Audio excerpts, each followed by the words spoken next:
வணக்கம். இது நியூஸ் 18 தமிழ்நாடு. புல்வாமா தீவிரவாத தாக்குதலில் வீரமரணமடைந்த தமிழக வீரர்களான சிவச்சந்திரன், சுப்பிரமணியன் ஆகியோரின் உடல்களை அவரவர் சொந்த ஊரில் அரசு மரியாதையுடன் நல்லடக்கம் செய்யப்பட்டன. வீரர்களின் குடும்பத்தில் ஒருவருக்கு அரசு வேலை வழங்கப்படும் என்று முதலமைச்சர் எடப்பாடி பழனிசாமி அறிவித்துள்ளார். காஷ்மீர் மாநிலத்தில் புல்வாமா பகுதியில் தீவிரவாதிகள் வியாழக்கிழமை நடத்திய தற்கொலைப்படை தாக்குதலில் சிஆர்பிஎஃப் வீரர்கள் 40 பேர் உயிரிழந்தனர். இவர்களில் தமிழகத்தைச் சேர்ந்த சிவச்சந்திரன், சுப்பிரமணியன் மற்றும் பெங்களூருவைச் சேர்ந்த வசந்தகுமார், கேரளாவைச் சேர்ந்த குரு ஆகிய 4 வீரர்களின் உடல்கள் விமானம் மூலம் திருச்சிக்கு கொண்டுவரப்பட்டன. இதையடுத்து விமான நிலையத்திலிருந்து அரியலூர் சிவச்சந்திரனின் உடல் மட்டும் வெளியே எடுத்து வரப்பட்டு அஞ்சலிக்கு வைக்கப்பட்டது.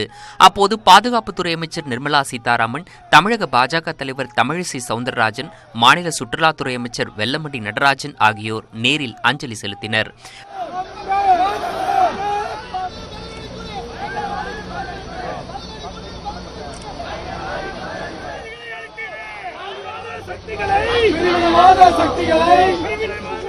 பின்னர் அரியலூர் மாவட்டத்தில் உள்ள அவரின் சொந்த ஊரான கார்குடிக்கு ராணுவ வாகனத்தில் உடல் எடுத்துச் செல்லப்பட்டது.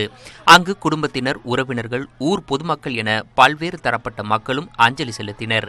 இதில் பாதுகாப்புத்துறை அமைச்சர் நிர்மலா சீதாராமனும் கலந்து கொண்டு மலர் வளையம் வைத்து அஞ்சலி செலுத்தியதுடன் சிவச்சந்திரன் குடும்பத்தினருக்கு ஆறுதல் கூறினார்.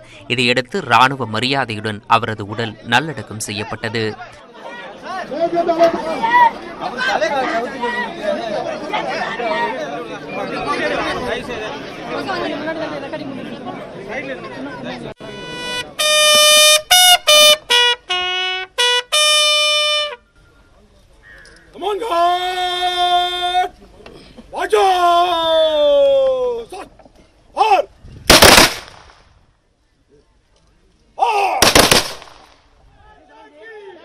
மற்றொரு தமிழக வீரரான சுப்பிரமணியன் உடல் திருச்சியிலிருந்து தனி விமானத்தில் மதுரை விமான நிலையம் கொண்டுவரப்பட்டு அங்கு அஞ்சலி செலுத்தப்பட்டது.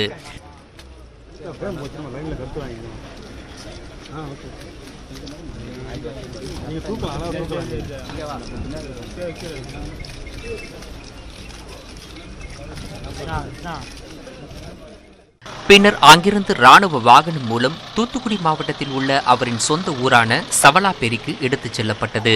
அங்கு குடும்பத்தினர், ஊர் பொதுமக்கள் அஞ்சலி செலுத்தினர்.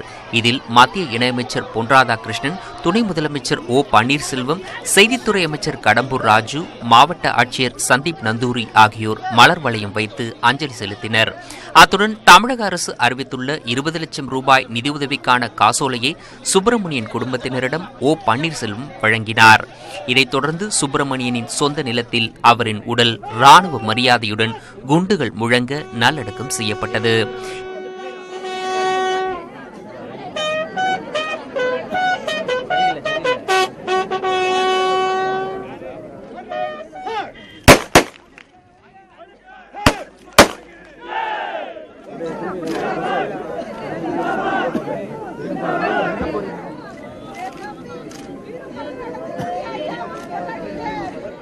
இந்நிலையில் வீரமரணம் அடைந்த வீரர்களின் குடும்பத்தில் தலா ஒருவருக்கு அரசு வேலை வழங்கப்படும் என்று தமிழக முதலமைச்சர் எடப்பாடி பழனிசாமி அறிவித்துள்ளார். அரியலூர் சிவச்சந்திரனுக்கு 2 வயதில் மகன் உள்ளதுடன் அவரது மனைவி 4 மாத கர்ப்பிணியாக உள்ளார். தூத்துக்குடி சுப்பிரமணியனுக்கு திருமணமாகி 1.5 ஆண்டுகள்தான் ஆகிறது. இதனிடையே காஷ்மீர் தாக்குதலில் தொடர்புடைய பயங்கரவாத அமைப்புகள் ஓடி ஒளிந்தாலும் அவர்கள் வெளியே இழுத்து வரப்பட்டு தண்டிக்கப்படுவார்கள் என பிரதமர் மோடி கூறியுள்ளார். மராட்டிய மாநிலம் யாவத்மால் மாவட்டம் பந்தர்கவடாவில் நேற்று நடந்த பல்வேறு திட்டங்கள் தொடக்க விழாவில் அவர் இவ்வாறு தெரிவித்தார். வீரர்கள் குடும்பத்தினரின் வேதனையை நாம் அனைவரும் உணர்ந்துள்ளோம் என்றும், மக்களின் கோபத்தை புரிந்து கொண்டுள்ளோம் என்றும், வீரர்களின் உயிர் தியாகம் வீண் போகாது என்றும் தெரிவித்தார்.